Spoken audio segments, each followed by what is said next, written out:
आपने कभी ना कभी तो लोगों से ये कहते हुए जरूर सुना होगा कि यार पैसा कमाना बहुत मुश्किल है, ऐसे ही अमीर नहीं बना जाता। बहुत ही कम लोग होते हैं जो सच में अमीर बन पाते हैं। अमीर और ज्यादा अमीर और गरीब और ज्यादा गरीब होते जा रहे हैं। लोगों का ये मानना बिल्कुल सही है, क्योंकि अमीर लोग ये जानते हैं कि पैसा काम कैसे करता है और उसे मैनेज कैसे किया जाता है, जबकि गरीब लोग सिर्फ यही सीखते हैं कि पैसा कमाया कैसे जाता है। अमीर लोगों के पास फाइनेंशियल नॉलेज होती है क्योंकि वो फाइनेंशियली लिटरेट होते हैं, और ऐसा इसलिए होता है क्योंकि वो खुद को फाइनेंशियली लिटरेट करने के लिए फाइनेंशियल बुक्स पढ़ते हैं। अब आप जानते ही हैं कि फाइनेंशियल एजुकेशन के लिए जो बुक सबसे ज्यादा लोगों को रिकमेंड की जाती है वो है rich dad poor dad by Robert Kiyosaki.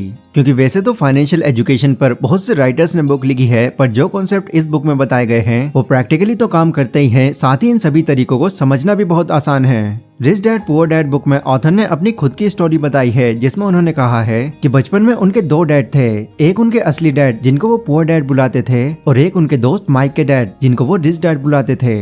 Robert के जो पुअर डैड थे वो बहुत ही ज्यादा एजुकेटेड थे और वो एक स्कूल के अंदर बच्चों को पढ़ाते थे, जबकि उनके रिच डैड ने सिर्फ 8th स्टैंडर्ड तक ही पढ़ाई की थी, लेकिन वो अपना बिजनेस चलाते थे।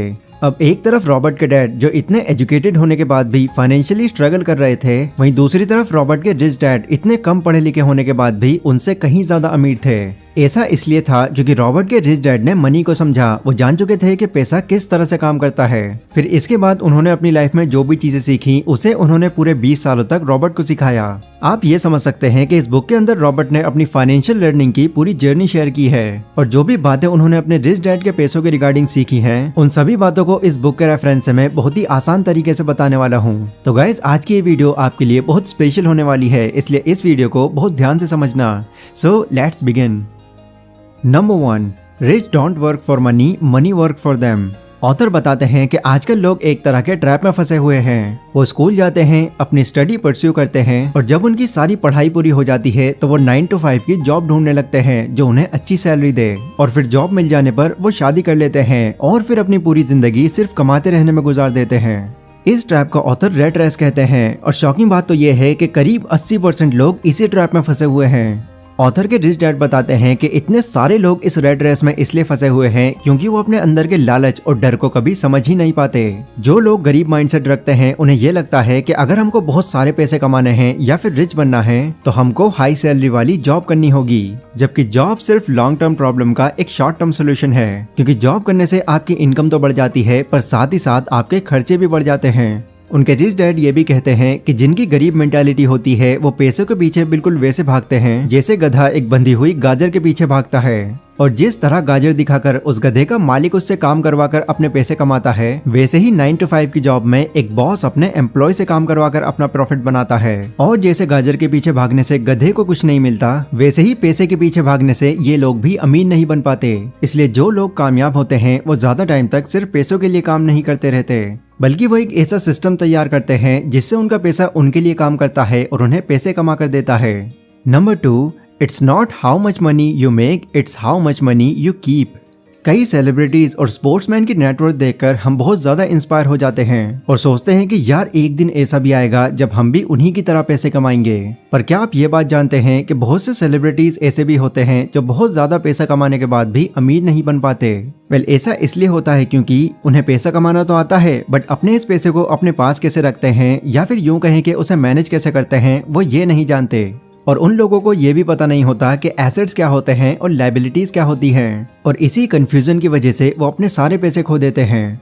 ऑथर के रिच डैड इसकी एक बहुत ही सिंपल डेफिनेशन देते हैं और बताते हैं, एसेट्स वो चीज होती हैं जो आपकी पॉकेट में पैसे डालती हैं, बट लायबिलिटीज वो चीज होती हैं जो आपकी पॉकेट से पैसे निकाल लेती हैं। कई लोग क्या गलती करते हैं, वो लायबिलिटीज को एसेट समझकर खरीद लेते हैं, जिससे वो चीज उनको पैसे देने की जगह उनका खर्चा और बढ़ा देती है।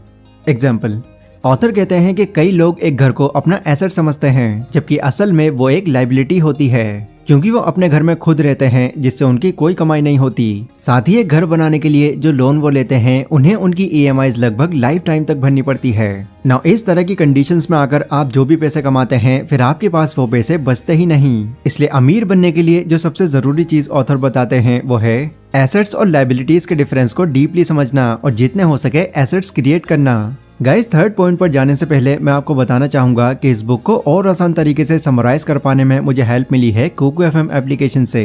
कोको एफएम इंडिया का एक लीडिंग ऑडियो बुक प्लेटफॉर्म है जो 1 करोड़ प्लस डाउनलोड और 4.5 रेटिंग के साथ नॉन फिक्शन कंटेंट की एक बहुत बड़ी लाइब्रेरी है, जिसमें आपको सिर्फ rich dad poor dad book ही नहीं बल्कि psychology of money, 5 AM club, the power of habit और सक्सेस सीक्रेट जैसी कई ऑडियो बुक्स और बुक समरीज मिल जाएंगी। एंड जिन लोगों को बुक्स पढ़ना ज्यादा पसंद नहीं है, उनको कोको एफएम एक नई अपॉर्चुनिटी देता है एक लर्निंग माइंडसेट डेवलप करने के लिए, क्योंकि इस एप्लीकेशन की हेल्प से आप बुक समरीज और ऑडियो बुक्स बहुत ही आसान तरीके से समझ सकते हैं, और वो भी कम टाइम में। अब वैसे तो अगर आप यहाँ पर डायरेक्टली एक एनुअल प्लान चुनते हैं तो इसकी कॉस्ट आपको पड़ेगी 399 रुपीज, लेकिन क्योंकि वो आज की इस वीडियो को स्पॉन्सर कर रहे हैं तो यहाँ पर आपको पहले 250 यूजर्स के लिए 50% ऑफ मिल जाएगा। बस आपको यहाँ पर DH50 नाम से ये कूपन कोड ऐड कर देना होगा, यानी सिर्फ 199 रुपीज में आप दुनिया की कई बुक्स को एक्सेस कर सकते हैं। तो कोको एफएम का लिंक आपको डिस्क्रिप्शन में मिल जाएगा, इसको जरूर चेकआउट करें।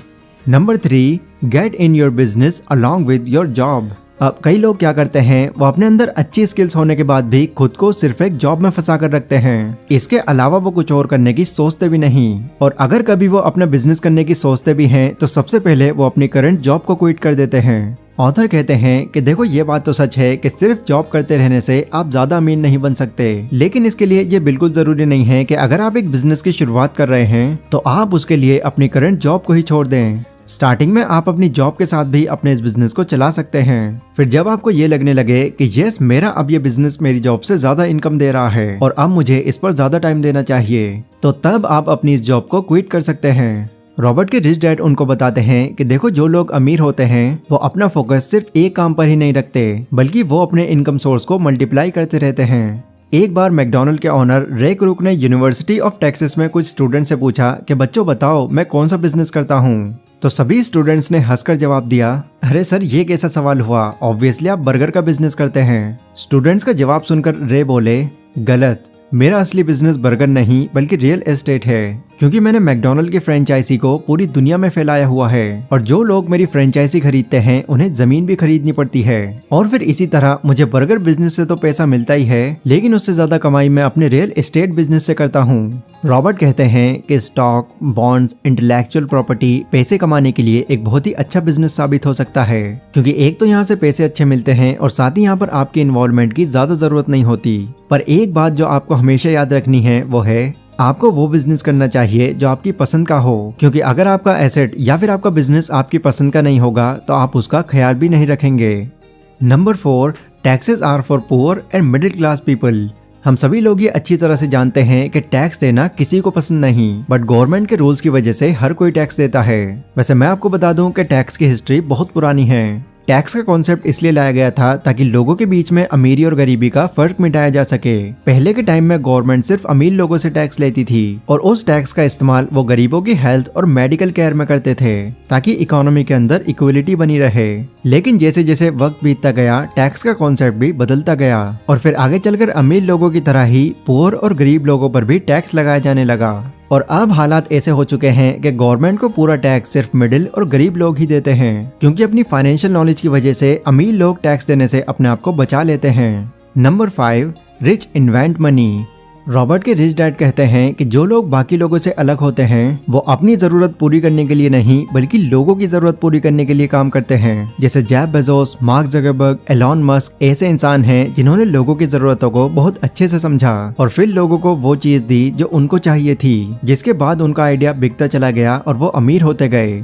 देखो, आइडियाज सभी के माइंड में होते हैं, और कई बार तो ऐसे आइडियाज भी होते हैं जो अब तक इन्वेंट भी नहीं हुए होते, पर लैक ऑफ करेज और सेल्फ डाउट की वजह से लोग कभी भी अपने उस आइडिया को दूसरों के सामने पेश नहीं कर पाते। इसलिए सबसे जरूरी बात जो ऑथर कहते हैं कि अमीर बनने के लिए आपको जो चीज अपने अंदर लानी ही है वो है करेज, क्योंकि यही आपको बोल्ड और रिस्की स्टेप्स लेने में आपकी पूरी हेल्प करेगा। Number 6, rich learns all the time and know how to sell their ideas. Robert ने जब अपनी पहली book if you want to be rich and happy don't go to school publish करवाने के लिए दी, तब पब्लिशर ने उनसे कहा कि आपको अपनी इस बुक का टाइटल बदलकर द इकोनॉमिक्स ऑफ एजुकेशन रखना चाहिए। पर उनके सजेशन पर उन्होंने अपना टाइटल चेंज नहीं किया, क्योंकि उनको ये बात पता थी कि ये जो टाइटल है ये कंट्रोवर्शियल है और यही मुझे टीवी और रेडियो पर पॉपुलैरिटी दिलाएगा। और गाइस, बाद में ऐसा हुआ भी। रॉबर्ट की वो बुक बहुत सेल हुई और उन्होंने भी बहुत पैसे कमाए।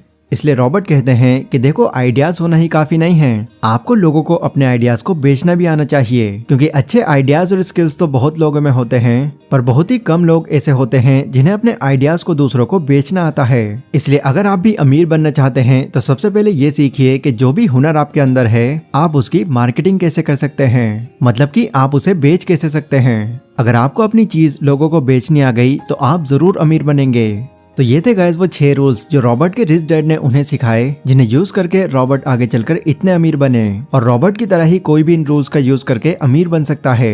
ये वीडियो गाइस अगर आपको पसंद आई हो तो इसको लाइक और शेयर जरूर करें, और नीचे डिस्क्रिप्शन में कोको एफएम का लिंक है। अपनी नॉलेज को एक नेक्स्ट लेवल पर ले जाने के लिए इस एप्लीकेशन को भी जरूर चेकआउट करें। तो आज की इस वीडियो में बस इतना ही, मिलता हूँ अपनी अगली वीडियो में, तब तक के लिए stay safe, stay healthy, take care.